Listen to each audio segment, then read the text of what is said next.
Hey, welcome back to the Disney Plus Everyday Challenge, and today we have Den Brother. Yeah, this is a 2010, 2010 movie, Disney, I guess it's a Disney Channel movie. It's an hour and a half long, and it's pretty self-explanatory. It's about a boy, right there, brother to one of these girls, this one right there, and he takes on the role of being not a den mother, but responsible for a cadre, a cadre of young girls who are basically like, not Girl Scouts, but like brownies, but they had to make up their own little things. So they're like bee girls, bumblebee girls, something like that. I don't know why I can't remember that. It's bee themed. So yeah, they all wear yellow, as you can see right there. Alex is the main character in this, and he's the main character very much in his own life, to the detriment of everybody else around him.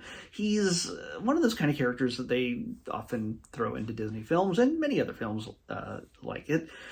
He's a teenage kid. He's pretty much wrapped up in himself. He's selfish. He's self-centered. He's actually a talented hockey player.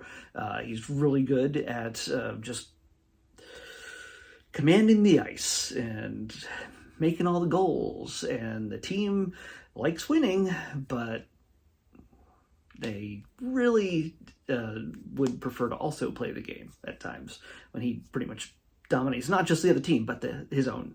And at home, his dad is always working, and ding ding ding, sorry for this, there's another Disney trope: a dead mom. Mom is no longer with us. So yeah, that leaves his little sister, who is Emily, little Emily, played by, okay, I gotta go, Alex is Hutch Dano. He seems very familiar to me. And Genevieve, her name is long, Hernelius. Genevieve Hernelius is little Emily. All the girls, they're like 8, 9, I guess. They're small. They're really tiny. And their troop is about to be broken up because nobody's available. Like, one of the girls in the troop has to move away. Her mom is the troop leader. And, if Emily's mom was around, she'd probably do it. Maybe, you'd think. But all the other moms or other family members who, again, normally women run these things, den mothers, nobody's around to take care of it. Well, when Alex gets himself into a little bit of trouble in the game, he's kind of benched. He's doing everything he can to serve himself. He's a schemer. He's I should make a whole list of Disney Channel schemers. The guys who always seem to try to buck the system, try to game it, try to just never actually do the work, but, Tom Sawyer it, basically. Is it Tom Sawyer or Huckleberry Finn? Why am I getting these mixed up? It's a whole, that universe. But, how they used to trick other kids. Oh, look how great it is to paint a fence. Painting fences is so fun, and it's awesome. It's great. I wish everybody else could experience this. Well, and then he gets other kids to do his chores for him, painting a fence. Well, that's exactly what Alex is great at doing. He wants a new car in order to impress the very beautiful young woman, Melise, that's a unique name, Melise, played by Kelsey Asbill, Asbill, sounds French. But she's also, her name is Matisse, so that's also sounds French.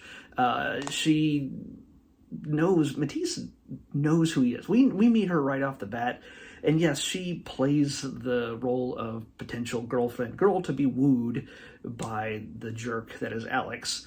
And again, very much at the beginning of this film, he is the jerk. He is a jerk through most of the film, in fact.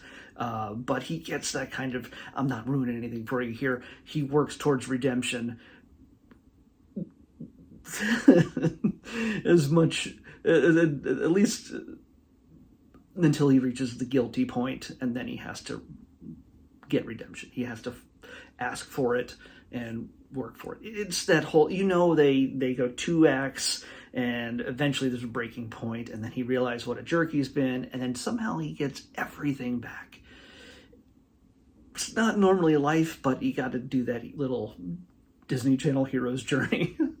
And that's what you get with this. And yeah, I know I've spoiled it, but you know what's going to happen. If you've seen a movie ever, especially a movie on the Disney Channel, you know exactly what's going to happen when you see this. It's just the fine details that are different. And while a lot of it is humorous here and there, it's not exactly, oh my gosh, I didn't see that coming kind of attitude. So he tries to get a car really bad. Dad is on his case. Dad will not get him a car unless he buckles down and does the work he needs to do. And oh, by the way, take care of your sister. Take her to her little bumblebee meeting. And that's where everything comes together, and we discover, oh, there's nobody to take care of the bumblebee girls. And he's sort of pushed into this role temporarily, and he's like, oh, this is so frustrating. Oh, wait, I can use them. And he gets them to do his chores for him and makes up badges that they can earn. They're little girls. They don't know how all the badges, although you would think they would. So he gets them to do all the work. He impresses Dad and all these things. So yeah, even when he thinks he's tricked everybody and gamed the system, he doesn't learn anything. He never doesn't learn anything because he got away with it. He keeps getting away with it. And then there's this crazy farcical thing thing that comes into play where, yeah, they gotta have a den mother, not the den brother. And so they make up one. And yes, sorry for those of you in Florida, it might be kind of scary, but he has to pretend to be a woman. And so in various points, he is in drag in a sense. It's not really, he's mostly just covered up and then has stuff on his face to look like he's getting his skin rejuvenated or something, that kind of thing. Like, and he's leaving, and this den mother is leaving it to 8-year-olds to do it for her. Yeah. Also, at some point when he gets a chance, Alex gets a chance to go out with Matisse, because Matisse is also, she's a helper leader with the bumblebees as well, and she's kind of impressed that Alex is so engaged with his little sister's bumblebee group. Well, yeah, he trusts the opinions and knowledge of 8-year-olds to, I realize I'm sorry, they're 10 or 11, I don't know, they're all little girls. Everybody under 25 at this point is a girl. I shouldn't say that's awful. They're women. But yes, these are little girls, and they help him get dressed and do his hair, and he's like a junior or senior in high school. And they do a really good job. They make him look cute for his date, and Matisse likes him and stuff. I'm giving away everything. I know I'm giving away everything, but again, if you've seen this movie already, not really ruin anything. If you haven't seen this movie, you're probably not going to watch this movie. It's just a thing. It's not a movie that's made for me or somebody like me. That's completely okay. Even though this movie is only 13 years old, this is in the middle of this is made in the era of, High School Musical and all the others things. This is one of the few Disney movies that is not a musical, by the way. Yeah. Oh, I wanted to make notice of Vicki Lewis, who plays the evil den mother. She's kind of the alpha of all the local den mothers, and she kind of organizes everybody and bullies all the other den mothers, and she's always trying to get Alex's troop to fold, and that's the reason why he has to dress up, to pretend to be the den mother.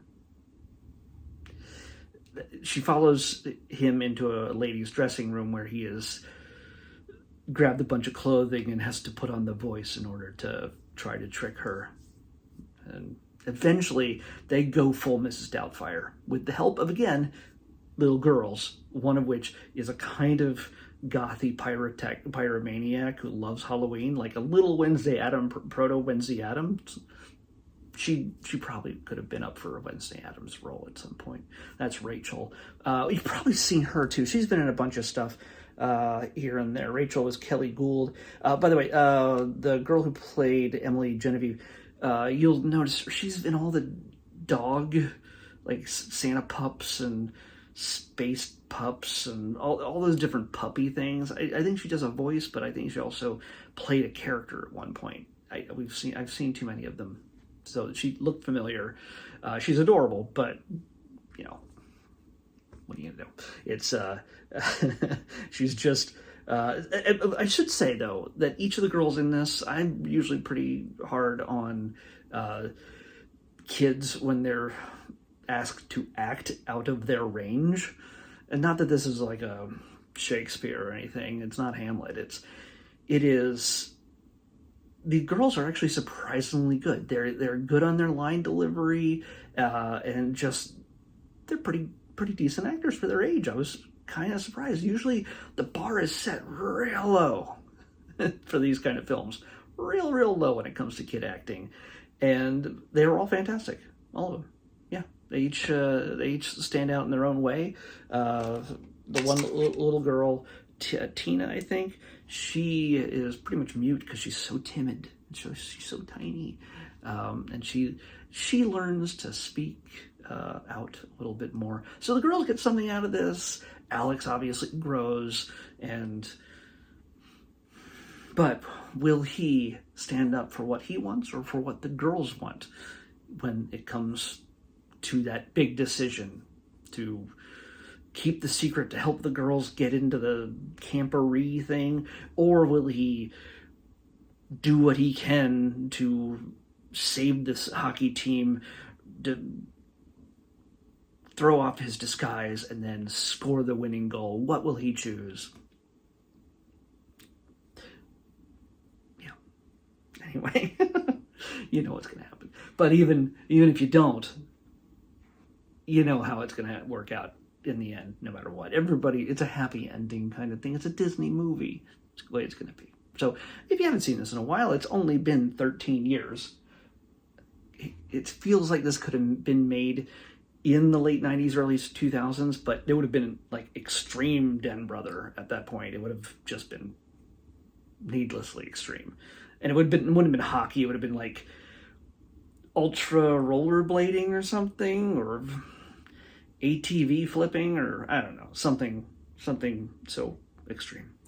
Anyway, that's what I thought of it. It wasn't bad at all. It just wasn't mind-blowing. So yeah, I don't think they were really going for mind-blowing anyway. It's a movie for children. For pretty much the girls in the movie, that's the girls that age, usually. Yeah. So but if you're in Florida and you're frightened by a man in a skirt, you might not want to watch this. Just a warning. Let's check tomorrow's episode. 435. 435. 435. Oh, okay. Well, we got another movie. I don't know what this is. I've seen it listed plenty of times, but I do not know what it is. It's Stuck in the Suburbs. Stuck in the Suburbs. That's what we're watching next. It's another Disney Channel movie, I'm guessing. Kids stuck in the suburbs. On the next Disney Plus Everyday Challenge. I'll see you back here tomorrow with that.